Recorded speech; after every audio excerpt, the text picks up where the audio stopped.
Hello and welcome to Atlas's Waldyr guide. So this is more for free-to-play low spenders. So Waldyr is an epic hero in Call of Dragons, and he is one of the strongest epic heroes in the game. So I haven't really used him on this account for PvP, so as you can see I've only got 129,000 kills for him, so I haven't really used him.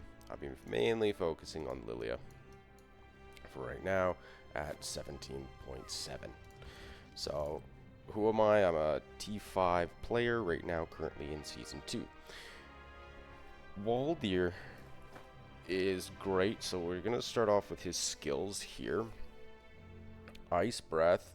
So I have him awakened, which his awakened version deals an extra 700 damage factor, march speed, slow, and attack speed debuff.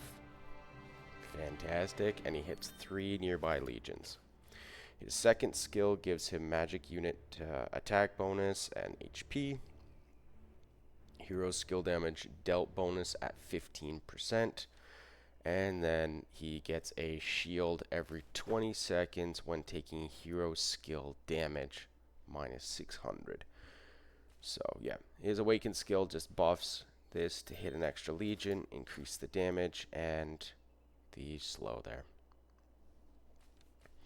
So Waldyr, for his talents, he has the magic, PvP, and skills tree, so he's absolutely solid. So the first talent build that I'm going to recommend is you start with your normal. Go here. It doesn't matter if you go left or right. I mean, you're going to level them up so quick anyways. So with the left, we're going for the HP. Then we're going for Foresight just to get more rage. Everything's going into rage for this build. Intimidation to do more damage. So it's all about hitting as many legions as we can with the Ice Breath. And then I go up to Magic Maelstrom. And this just, when your legion consists entirely of magic units, they gain defense penetration. Fantastic.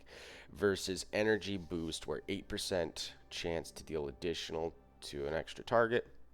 8%. So that's hitting 8 out of every 100 times you rage. Is that really worth it? Not for me. So going over to the right hand side, I believe the skills tree is one of the strongest magic trees in the game. I'm just biased. This one I love over the PvP or magic tree. So coming up here, we got intimidation again. It's about that rage cycle, so an additional 4% damage on that rage. More rage here. Launching a normal attack has a chance to give us more rage regen.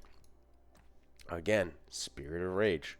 Casting a rage skill grants 20. It's just cycling that rage skill over and over and over again. Versus Boiling Blood, when your commander casts a rage skill, your deputy deals 8% more damage next time they cast a rage skill.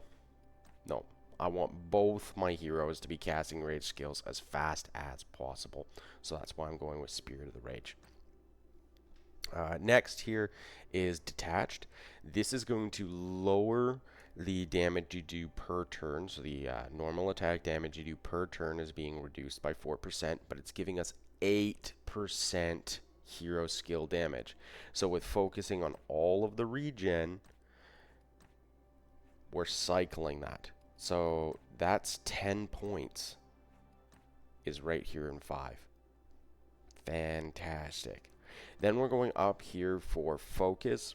When launching a normal attack, your legion has a 10% chance to gain hero skill focus, increasing their hero skill crit rate by 10% for 5 seconds.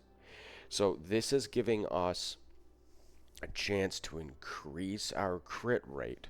And then we're going here and getting Raging Tides. Your legion deals 15% more hero skill crit damage. Now, what I've been able to do with this is when this procs, I've hit a crit of 35,000 damage in a single rage cycle. Just like it was Emery's, actually. I was using him as the deputy to Bahorn, using this same tree, and it absolutely just freaking shreds. Now here, Thirst for Blood versus Caged Animal. What it is Caged Animal is more for behemoths. So if you're using Waldyr as your behemoth killer, then use Caged Animal. This will give you more. Or if you find that you can stand there for long periods of time and just keep cycling your rage skills, this. But overall, Thirst for Blood is going to be better when you're only going to be able to get off 1-2 rage cycles. This is going to be much better for PvP open field. So that's what you would do here. Now, one thing you might want to do is switch Foresight, get more March speed, and put 1 point into Foresight. So you can switch those. Example right here. So you can switch those over if you do find that you need the March speed, if you're lacking on the March speed. Now also, if you're using Celestials, you might want to think of dropping Detached and going with up here with Unquenchable Will. And this will just bypass 2% because Celestials there give you the bonus auto attack damage. So if that's what you're looking at doing, then you would drop this. Or sorry, you would drop your Detached and pick up your Unquenchable Will. So who do you pair Waldyr with? Who's going to be using Waldyr with in the open field? So Lilia would be primary and Waldyr would be your deputy if you had her. If you're not, because this is free to play low spender, what you're going to want to do is run Atheist or Velen. So either or. Now the difference with Velen is he's got the magic, PvP, and control tree. Waldyr's trees are better. Okay? The control versus skills. Why is that? If we're looking here, you've got some extra damage, you've got some debuffs, but this is really a debuff. It just breaks their rage cycle. When your Legion casts a rage skill that has 25%, so 1 in 4 chance to silence them, just slowing down their rage cycle. That's all it is, where Waldyr's just pumps out all the damage with the crit. You're just full focused on that rage skill damage. So I would run Waldyr primary, Velen secondary, or Waldyr primary and Atheist secondary. Atheist is absolutely fantastic. You do have to worry about your stars because you're going to run out of these if you're trying to max out every legendary hero. So focus on your epic tier heroes. Run them with Atheist, and Atheist already, there we go, gonna get more rage. He also has decent, it's meh, 800 damage factor. Wish it was a bit higher, but you're gonna get that rage cycle. Healing bonus, March speed bonus, which we didn't take any March speed in our talent tree, so an extra 20% is going to be fantastic. So I would use Atheist as a deputy. So you can run Waldyr Velen or Waldyr Atheist for free to play low spender. Now, shifting into artifacts, what artifacts are we going to be using for Atheist, or for Waldyr, sorry? Phoenix Eye. Phoenix Eye is going to be the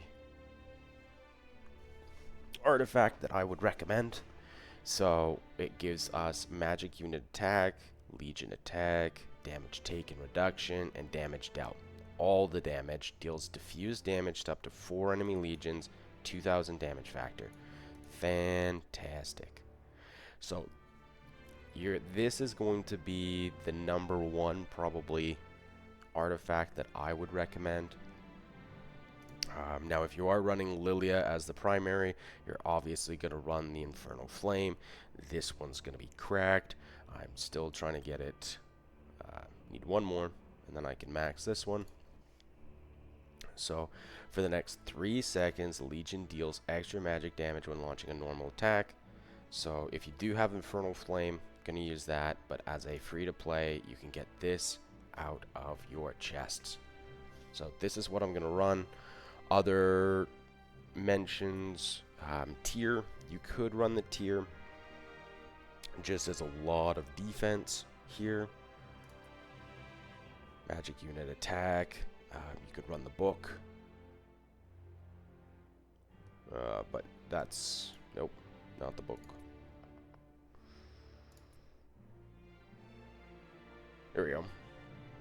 You could run the book for 2000 damage factor. Deals additional damage whenever you inflict. There we go. Right there. So we get an extra 250. It's this book is what you would run as an epic option. That's, some people use the bomb here. Time bomb is another option, or the book. Boom, boom, boom.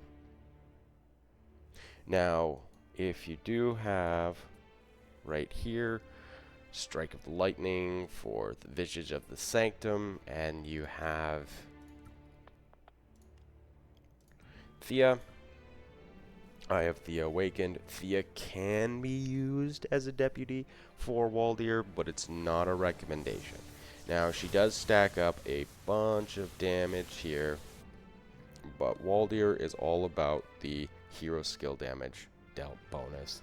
So that's why I'm still going to recommend you pair him with your Velen or your Atheist. Now, going into pets, what pet should you run? Now, my pets aren't good. My Sapphire Phaedrake, haven't poured much into them in terms of currency or regenning them. But something, Sapphire Phaedrake, build it. You can go on the official Discord, and there's a guide there on how to build each pet. So that's where I would start. So there are skills that I've got to change in here. You can obviously get some better stats, but intelligence is going to be the main focus with using the Pain Bloom. This is going to be the #1 pet that I would recommend. An alternate pet, not really Sapphire Phaedrake. That's just who you're going to want to run. You could theoretically run a Sand Lizard just for the healing, but I wouldn't. I would just run your Drake here. Super easy, super simple. That's what you're going to do. The Sapphire Phaedrake is going to carry you through the entire game. You're never going to replace him. So putting all your currency into this pet is a good move. So that's the Waldyr guide. Thank you for checking this out. Have a great day, guys.